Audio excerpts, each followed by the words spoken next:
देवराजसेव्यमानपावनाग्निपङ्कजं व्याळयज्ञसूत्रमिन्दुशेखरं कृपाकरं नारदादियोगिवृन्दवन्दितं दिगम्बरं काशिकापुराधिनाथकालभैरवं भजे।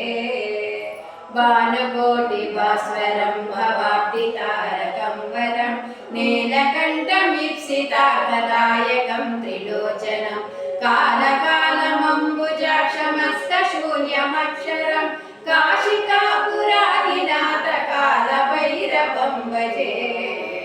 शूलटङ्कपाशदण्डपाणिमादिकारणं श्यामकायमादिदेवमक्षरं निरामयं भीमविक्रमं प्रभुं विचित्रताण्डवप्रियं काशिकापुराधिनाथकालभैरवं भजे।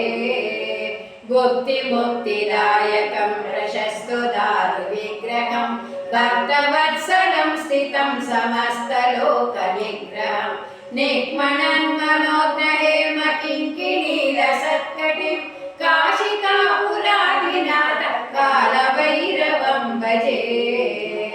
धर्मसेतुपालकं त्वधर्ममार्गनाशकं कर्मपाशमोचकं सुशर्मदायकं विभुं स्वर्णवर्णकेशपाशशोभिताङ्गनिर्मलं काशिकापुराधिनाथकालभैरवं भजे।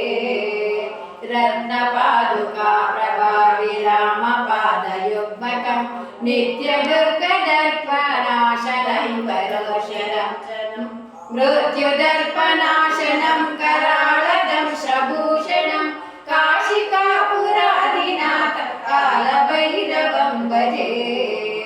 अट्टहासभिन्नपद्मजाण्डकोशसन्ततिं दृष्टिपाशनष्टपापजालमुग्रशासनम् अष्टसिद्धिदायकं कपालमालिकाधरं काशिकापुराधिनाथकालभैरवं भजे।